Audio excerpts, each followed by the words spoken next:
I'm Andrew Booker. I'm from Cincinnati, Ohio. Uh, Graduated from Linton Woods High School. I went from there. I went to Kentucky State University for a while.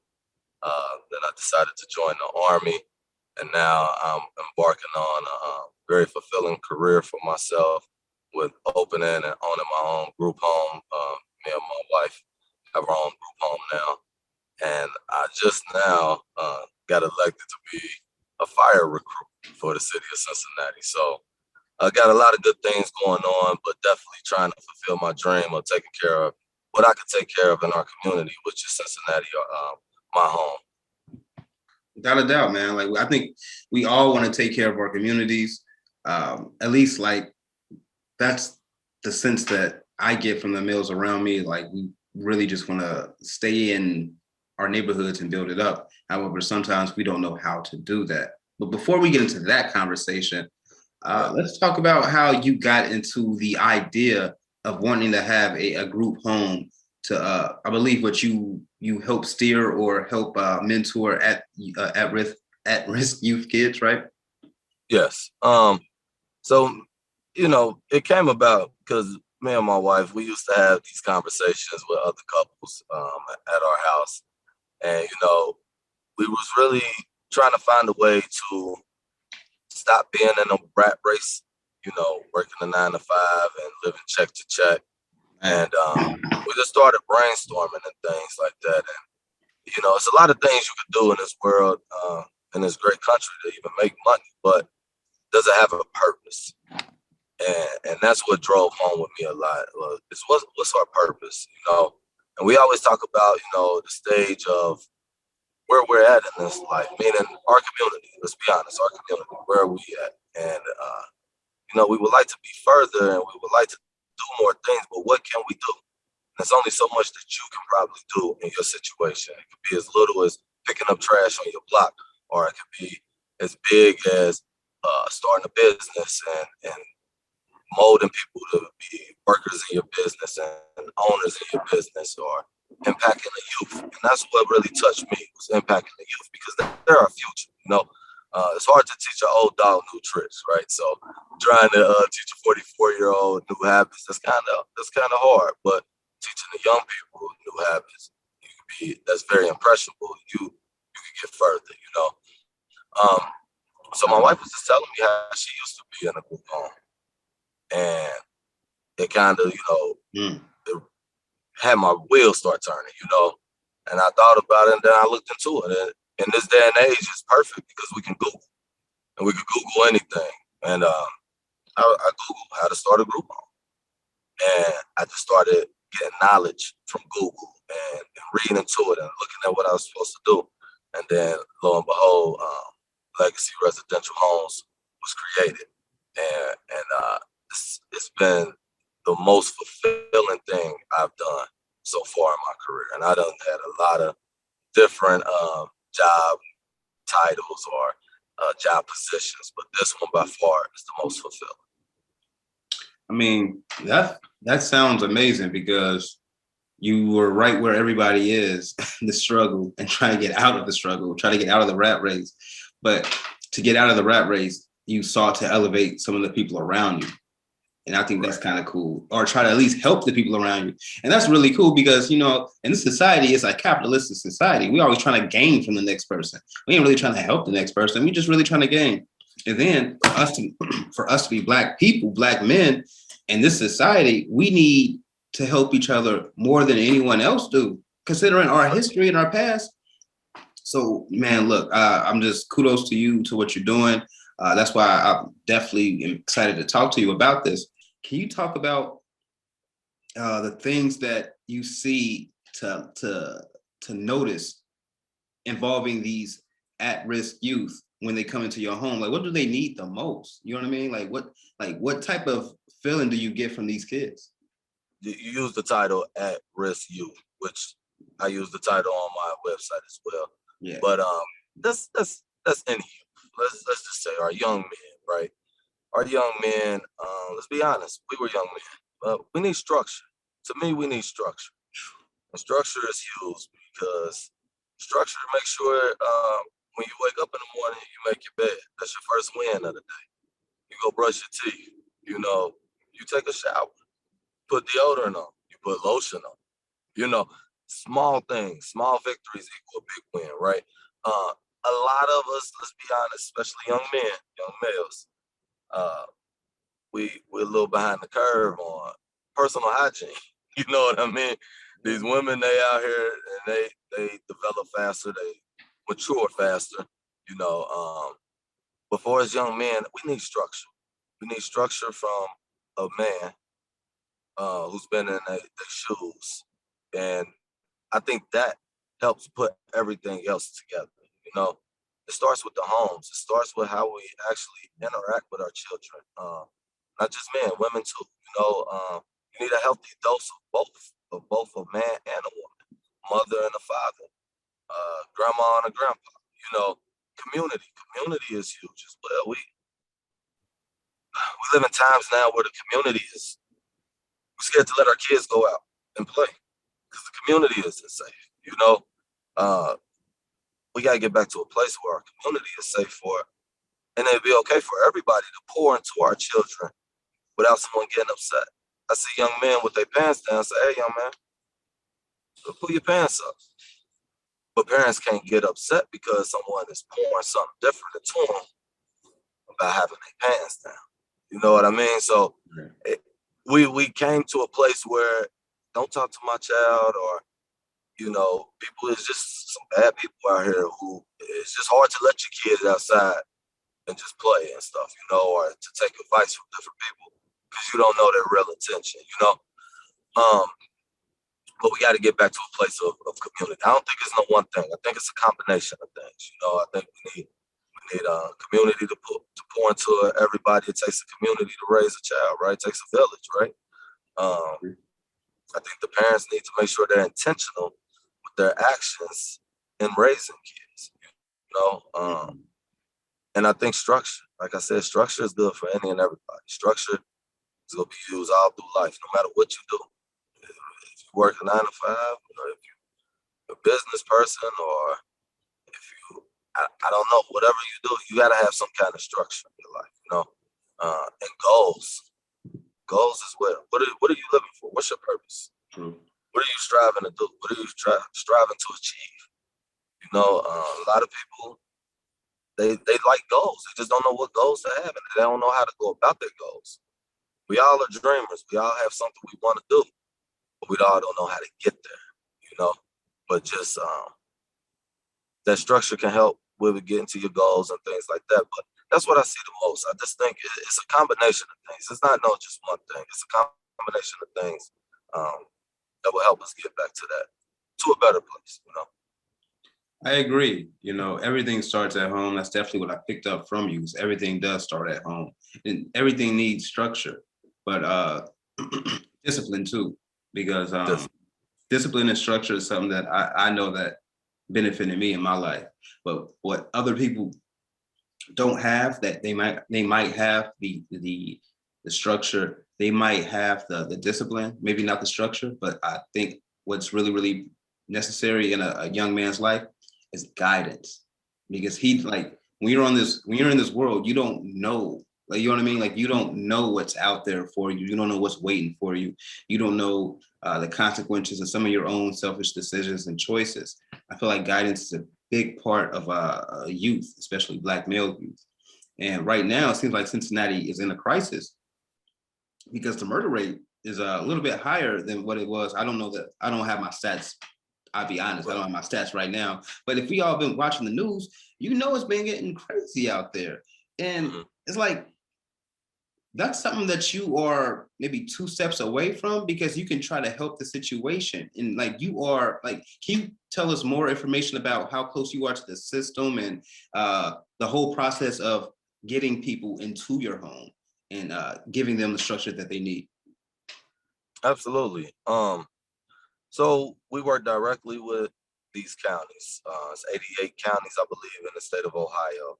We work with all the counties. Each county has a caseworker um, who has these young men or these young women in their possession. So basically, a guardian will sign over their rights or share rights with the counties or the state of Ohio. These caseworkers then look for either foster care, group homes, residential facilities to send these young men. And there's levels to each one. You know, your foster care is your lowest level, group homes is your next level, residential is your next level. After residential, then that's when you get to jail, right? So we want to stop that before it even gets there. They would like to place with foster home, but a lot of the time they need a little more structure than just one foster home. Sometimes they need more structure than a group home, and they need residential care, right? Um, and that's the way they get to us. Working with these caseworkers, they send out just like an email saying, "Hey, we have this young man, this young woman. Are you able to accept them into your home right now? Do you have any openings for them?" And then we go through a process to interview them and stuff like that. And we either accept or we don't accept. So that's the basic process of getting them into the home. How many people do you have in the home now? Right now we have 6 in our home right now, And yeah, and we turn away children every day, young men every day, and we're working on expanding as we speak right now. We had our first child come through our doors January 4th of 2021, and um, we have grown already to 6, which is a blessing from God. This is everything I asked for. Um, and it's a great need out there, so we want to fulfill that need. So the other part to us doing, me and my wife doing a group home, okay. is for the fact to help our community, empower our community. So what we have at Legacy Residential, we have a work to ownership program. And right now, our Mm. house manager who works for us knows all our done been through our policies and procedures. She knows our way, right? Like I'm a big football guy. She knows the Ravens way or the Patriots way. Everybody always talk about the Patriots way, but she knows our way. So she's in a position now to go ahead and get her own home. So we'll be opening up another home here within August, which is a blessing because we're expanding to 2 buildings. We're way ahead of our business plan schedule. That's Um, what's up. That's what's it, up. it, absolutely, absolutely. So it's a twofold to why we do this. You know, of course, we want to impact our future. We want to impact um, our community. We're actually giving them. It's almost like a franchise type thing, right? How hard? How many times have you looked into trying to get a franchise? You've seen the qualifications and trying to get in a franchise. I'm It's like surely there. I haven't, to be honest. right. Well, a lot of people. I know a lot of people look. You need a lot. You need money. You need to get chosen. You Mm. know. So you know, this way I do the choosing. It's almost like the army. You come and train, and then we'll give you a career later. You know what I'm saying? So uh, I got a great staff. I got a lot of good people lined up for this program that we're running. So next year, if we have a conversation next year, we'll probably have 4 to 6 buildings up to make sure we have a greater impact footprint on the city of Cincinnati and the state of Ohio. Right. I'm about to take it to another direction though, Okay. more involving black youth, black males. Like guidance was a real thing. That's what I hit it on earlier. Sometimes we really don't have an option. Like sometimes it's like you stay on the porch or you jump off the porch. Do you feel like sometimes like the streets is like the rite of passage that some of these guys like they go to or they just do because they have no guidance, and then some of them get caught up in the system and get caught up in that life? Like, can you expand on that if you have any knowledge? Yeah. So I would say everybody is a product of their environment, right? And this is a topic that's kind of you know it's a deep conversation. It could go either way on the fence, right? But to me, you're a product of your environment. So a lot of kids, I mean, they're good kids. They're just the product of the environment. You get hardened in the situations that you're in. That's why I mentioned earlier the community. It's It's no right answer. It's a combination of answers. It's a thing. It's a mentality that we have to adopt. Everybody want to be tough. Everybody want to be hard. Everybody want to show somebody. I ain't gonna take no disrespect. Just, I mean, it's Right. a way. It's a way, Right. but it's also a way that it hurts. It hurts the community in a lot of ways. Um, to me personally, like I told you, I think different, man. So I'm gonna be honest with you. It's a few things that I think makes us tick like this, right? Right. Go Uh, ahead. Number one, our culture. To be all the way honest with you, music and entertainment.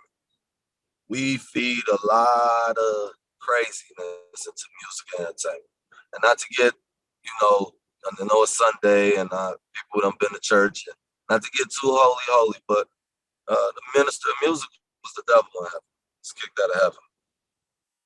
And if you think about the music that's allowed in our community, and I say allowed because we don't control music, to No. be honest. We don't control the music, but they will not pump a whole bunch of country music full of, I'm going to shoot you, kill you, selling drugs, this, that, and the third. They won't pump that in that community. It's just a fact. It's material in there, it's substance in that music. Nowadays, in rap, for some reason, they let that just fly this way in our culture.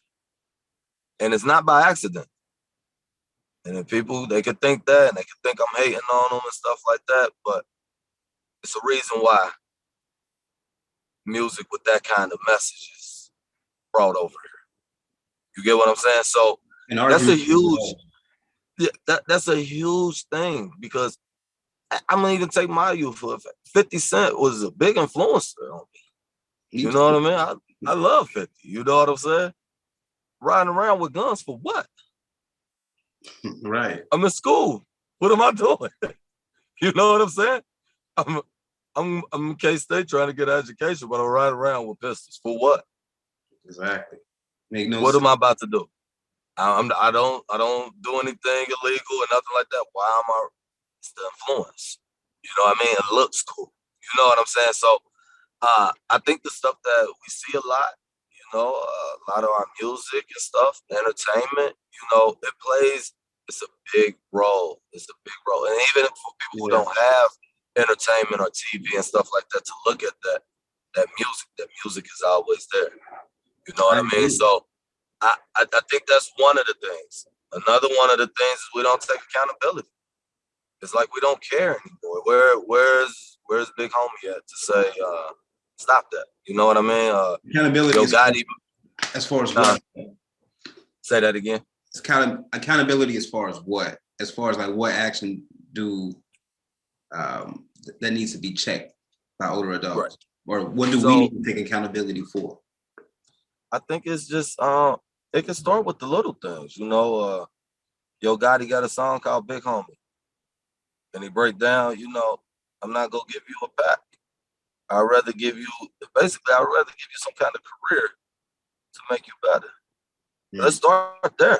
If you a big homie and you out here doing what you doing illegally, let's not bring the youth into it.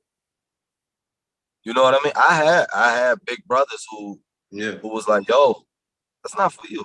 That's not what we doing." You yeah, know what I mean? It started something as little as that.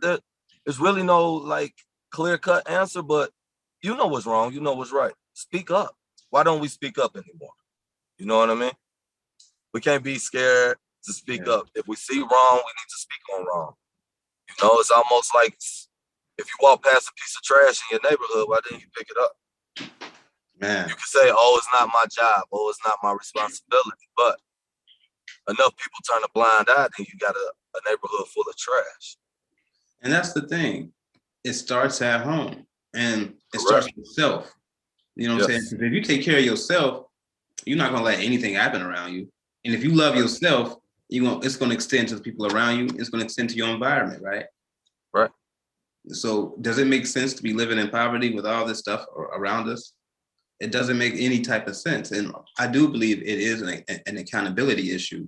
Um, but You're right. It is convoluted. It's tough. It's like it's a tough conversation to be had with ourselves, but it is also a situation to where it's like we can look to them, the outside, and be like, yo, they still on some messed up ish right now. But until we get our own stuff together, it's always going to continue to happen. So I'm right there with you. I'm right there with you because it's like the hood. Yeah. We should be owning the hood. How come we don't own the hood right now? That really bothers me. That bothers me the most because it's like this is all we got. So much culture comes from the hood, and we don't even own it. Like what? We don't like, and the hood don't even cost a lot. You know what I mean? Like it don't even cost a lot of money to buy the properties. And trust me, it's just that we don't have our ish together as a people, as a group of, as a whole collective. And right. Like it blows my mind that some other culture could come and make chicken and make money in our spots. And we make the best chicken in the world. You know what I'm saying? Our like, recipe, put it in our neighborhood, and like now you buy it. I'm like, oh no, right, cool. right. It is a lot of backwardness in our community, but it does take an example, and that's why I want to bring it back to what you're doing. It takes an example. It takes leadership. It takes guidance. It takes structure. And can you tell us a little bit more about your facilities and what do you offer youth coming in? Absolutely. So as soon as they come in, we have a clinical staff there. So we have a nurse, we have an LSW, which is a licensed social worker, we have a psychologist. We have everything they need. So as soon as they come in, we do an assessment on them, and we want to attack the real issues, right? So let me get back to that. So the clinical staff will do their assessments. After they do their assessments, it would be said, well, John needs therapy 4 times a week for about a year and a half. And he needs X, Y, and Z, whatever that may be, right? So what I do then is I take the information from my clinical staff and I get the caseworker on the line. If that young male has a guardian, I get the guardian on the phone line and we have a big Zoom meeting about this is the stuff we're going to provide him and this is the timeline that we're looking at. Is everybody on agreement to this? And the mother may be like, well, no, I don't think he really needs this. Maybe we should try this. And then we might take that into account or not. True. But what normally happens is everybody get on one accord and we have a goal. Because these kids, they want a goal too. They just been ripped away from their home or from their normalcy. And you put them somewhere and you just telling them nothing. But I get them involved as well. So everybody's on this call. So everybody knows a goal. And there's no talking behind this young man's back either. So he's not getting from one person, oh, maybe I'll be here 2 weeks. And then somebody else, oh, no, you're here for a year. But that's discouraging. Yeah. When you don't have no goal and you feel like you're in trouble and stuff like that. What is my goal? What do I need to shoot for? So we get these young men in. Like I said, we get them, we call it intake, get their intake completed. And that's what the goal that we shoot for, whatever our clinical staff recommends. So if it's a year, then that's what we're shooting for aggressively, is for them to be there a year. But like I said, we have therapy for them. We're running a big boy program. We attend to young men from 12 to 21. So it's a big boy program. They earn money with me. And it ain't no little small change. It's some good money they earn with me for doing the things they're supposed to do. We're trying to build them for independence. We're trying to teach them how to be men. We teach them money management. We go get them bank accounts. We go and get the apps with them and show them how to, hey, you spend a lot of money on candy. You just got paid and you run into the store. You got to remember, every Friday, Saturday, we got an activity. Mr. Drew might pay for you to get in Kings Island, but Mr. Drew not going to pay for cotton candy, pizza, or, the extra little things that you can pay for because you're working and you need to learn how to manage your money, Let's be honest. We got young men that we're dealing with. They might want to go on a date. Right. Make sure you're making some money so you go on a date. You know what I mean? We also even provide, I taught a young man how to drive. just for the simple fact he was doing everything he was supposed to do. Got him in a vehicle, showed him how to drive. So we run a big boy program here, and sometimes some people can't handle that. Some young men they can't handle all of that, and it's a big boy program that we run because we're trying to build them to be independent on their own. We do know there's a lot of PSD that comes with growing up as a kid. Everybody deals with something, PTSD, some kind of trauma, something. Everybody. I don't care who you are. I don't care where you came from. You dealing with something, you know. So that's what we do. That's what we provide. How was it growing up? Like, did anything in your childhood kind of want to lead you to help other people like this now? I'm not gonna lie, my childhood was pretty good. You know, started in Pine Hill with my mother. You know, and then my mom moved to Philadelphia. Well, to New Jersey. She worked in Philadelphia. They're right across the bridge. And then I went out there to live with her, and it was almost like Boys in the Hood. You know, I got too big for my britches. She said, "You gonna stay with your daddy?" You know what I mean? Yeah, you about to learn some things. So, yeah. So, you know, she sent me over to my dad, and my dad stayed in Forest Park. And he's a veteran as well, and he fought in the Vietnam War. He's a Marine guy, and as soon as I got over there, it's a big difference. You know, he taught me, you know, women don't touch trash. You take out their trash.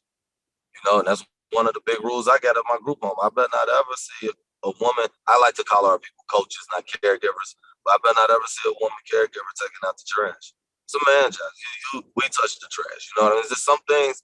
There are gender roles too. I know a lot of people don't like to hear that, but there's some things for order and structure to work. Yeah, 100%. There's roles. You know what I mean? So, you know, that's what I instill in them. The porcelain, the cleaning toilets, the bathroom. That's us. That's what we do, cutting grass. That's what we do. Let's roll up to sleep. So I was getting a lot of that. You know what I'm saying? I was getting a lot of that good training from my dad and stuff. And I thank him for that. I appreciate it. I thank my mom for that too. I know it had to be rough letting me go, but she understood what I needed. But my dad was also a pastor as well. And I never like grew up like, oh, I want a group home or oh, I want to have an impact on youth. But the thing that stuck with me through church the most is it's a real simple rule: is love thy neighbor as thyself. And to me, it's just too easy, and that's what I do. I love my community. I love my neighbor. I love my culture. I love other cultures. I love people. I love the human race. You know what I mean? It takes everybody. And to be honest with you, it takes everybody to win. It's not just, you can't just separate yourself and think you good. Like, it takes everybody to win. You know, I just feel like another thing what you talking about, the shootings and stuff. If we just really value our lives and other people's lives, like, we can shoot a fair one, but we don't have to kill everybody. You know what I'm saying? We don't have to kill nobody, man. You know what I'm saying? It's just not. We got a lot of living to do, and it's a lot out here for us. We all kings, and it's a lot out here if we just focus on the right things. You know what I'm saying? Stop letting up bad things. But to answer your question, that's the only thing that stuck with me is just love thy neighbor as thyself. And when my wife was telling me that story, because I never knew that about her, and she told me that story, and it something just like clicked, like, hey, that's it. I want to get the future. And then I did the twofold, not only the future, now I want to help my community by getting, if they want to have opportunity to be their own boss, so to speak, or whatever, I can provide that opportunity now. So it helps both sides of the spectrum, you know. So I agree. That's the biggest thing that really motivated me was, I guess, my wife and just always knowing love thy neighbor as thyself. And it's just that's that is a great. Don't get me wrong, that was not instilled in me, but that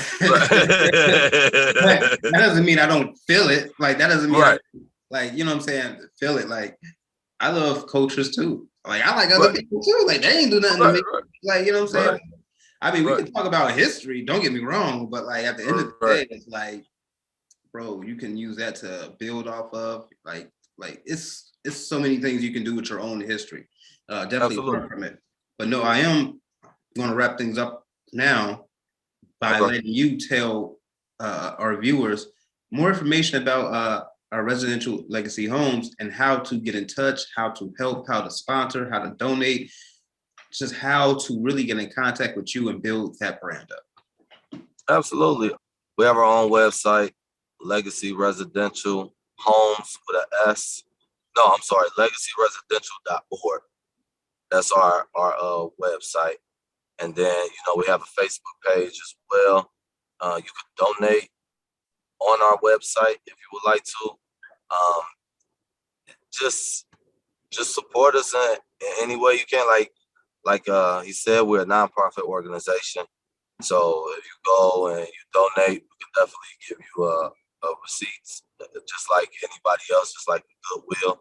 If you go and donate clothing items and stuff like that, um, we always looking for good talent. So if you got a passion for this, if you think this is something you want to do, if you want to get into the worker to ownership program, uh, you can fill out an online application at the website. Once again, that's legacyresidential.org.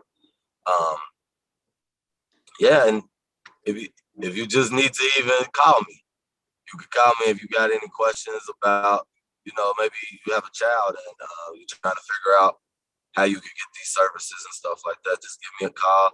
My number is 502-682-2787. Just ask for Mr. Drew. I'll be glad to talk to you about anything. But yeah, that's the biggest way to get a hold of us and to contact us is basically through our website. Telephone number is on there as well, and through Facebook. But my biggest message is let's have accountability for ourselves. Let's start with what we can do. Let's not make this rocket science. Let's not try to figure out the politics of it and stuff like that. Let's start with us. Let's continuously improve ourselves. And it can start right where you live.